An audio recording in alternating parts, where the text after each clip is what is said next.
my gosh. Is that real? 21,724? OMG.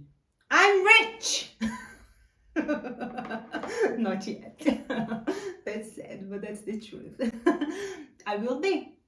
Let's always think like that. So, hello everyone. Welcome back to my channel. How's everyone doing today? I hope everyone is fine. Well, let me get started with what I want to say. I know a lot of you guys struggle a lot to save 100 euro per month or 100 whatever currency you earn, but I actually know the reason.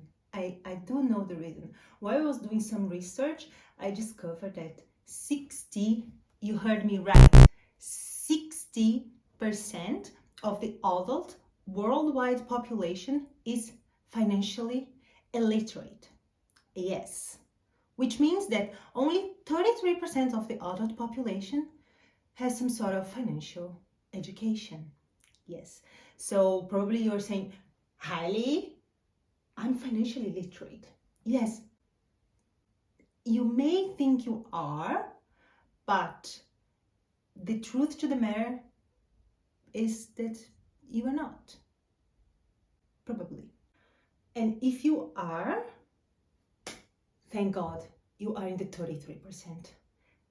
That's the thing, that's something. But if you are on the 33%, I will be very honest and say, I don't think this video is for you. Maybe you can take value from that, but it's not necessarily for people that already know how to tackle and how to handle their money. But still, you're more than welcome to stay. Hi everyone, this is Harley A, the accountant, explaining to you how I managed to save 21,000 euro in 2021 and yes, achieve my financial goal for that year.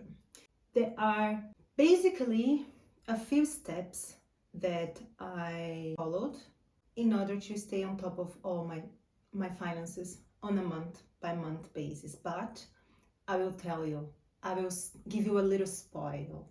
I'll give you a little spoil from next videos. There was a month where I had a financial emergency when I saved 0. Let's get started. Tip number 1.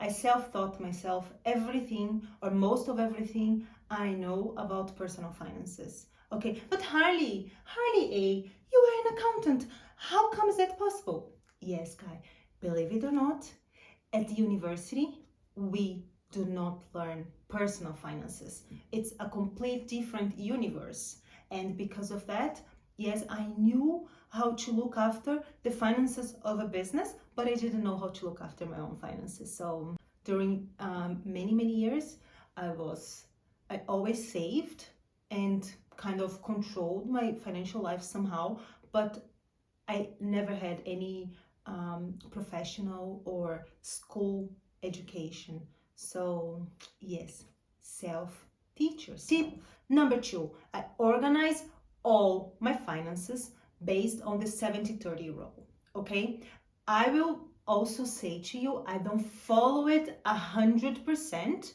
but the breakdown of all my expenses is based on the 70-30. Okay, and I will not give you any more spoils, but soon there will be a video telling you a little bit why I do not follow the 70-30 money rule 100%. But believe me, I follow it. I follow and I don't follow it. Tip number 3, my cost of living is purely calculated based on my monthly income. What do I mean by that? What are you saying, Harley? It doesn't make sense. Yes, it does. Here in Austria, for example, where I work, we get an annual bonus every February of the following year. And in June and November, we get 2 special payments, which are called the 13th and the 14th salary. And with those 3 extra income that I receive, they go directly towards my investing, savings, and short-term and long-term goals. I don't leave my month to month expenses based on bonuses, 13th, 14th salary, or any other income that I may generate from any side hustle that I do. So everything extra apart from my monthly payslip, monthly income, I ignore. So yes, start doing that and you see how powerful that will be in your finances. Tip number 4, I budget all my income, investment, and expenses for the year. Yes, I don't do that for the month. I take some time at the end of every year and I calculate everything, how much money will come in, how much money will I have to invest for that year, and how much money will I need to cover all my annual expenses. And every week, I follow that. So I open my bank statement, I look into everything that has coming in, went out, and I take note of all of that into my budget so I can keep a track of my budget versus actuals. And if there is any discrepancy I haven't considered, I will then take note and see where I will have to readjust my budget as to keep on track.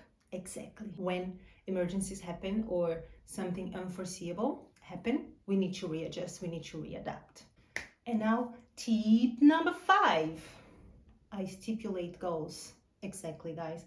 I stipulate goals that I want to achieve in the short, medium, and long term. Remember what we spoke about in the 70-30 golden rule? Exactly. So with that, I'm able to measure how much of that goal I have achieved. And if you do not stipulate goals, I will tell you, start doing that right now. So for example, for 2021, my goal was to achieve 20,000 euro, and I over saved. Tip number 6, I disregard any extra income I generate throughout the year. What do I mean by any extra income? Any income coming from any side hustle, bonuses, 13th salary, 14th salary, it goes directly into my savings account so that I do not count with that money. That money does not exist.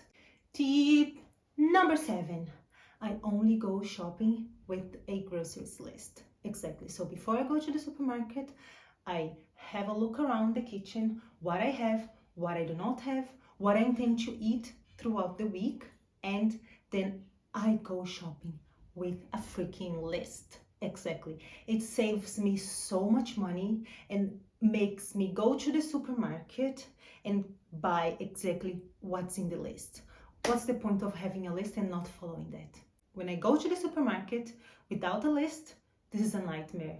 You don't see any healthy food on my trolley. So don't go shopping without a list. Tip number 8, and this one you will be surprised. I do most of my beauty treatments at home. Exactly. Nails, toes, eyebrows, facial cleaning. I do most of it all at home. I've learned I buy the product, it's much cheaper, and I end up saving thousands, and thousands of money, because we know beauty is an industry that generates a lot of money every year. And I keep my own money in my bank account invested. But yes, don't get me wrong. When I do need something, there is some specific treatment that I cannot do at home, I do go. I budget. I see which company will provide the best services for the best cost benefit, and I go and I do it. Tip number 9. I only buy clothes when I do need to buy them. For example, a year ago in February 2021, I went shopping for winter clothes. Yes, guess why? Because I didn't have any proper winter clothes. And this was actually the last time I bought clothes. Don't go shopping and buy everything only because you wanted to buy, because you saw something and you find that like interesting or beautiful. No, it's not, because you're gonna buy it and it will be sitting in your wardrobe forever. Like I used to do that. I used to be such a shopaholic, spending all my money with clothes. Exactly. Now that does not happen anymore. I control when I want and when I need to buy my clothes. And then when I do, I go shop. Tip number 10. I stop buying multiple products of the same type of product at the same time. Okay? So in the past, the old Harley A, she would go to the pharmacy, for example, and buy 3-4 different type of shampoo, conditioner, mascara, or facial creams. Useless, pointless. They would spoil, I wouldn't use it, and then I would need to buy new ones. So I completely stopped it. Now, when I need something, I go and I buy that product I need, and I will buy new ones when that one is gone. Before I forget, I must say there is one extra tip. Tip number 11. Yes, tip number 11. I do not follow trends.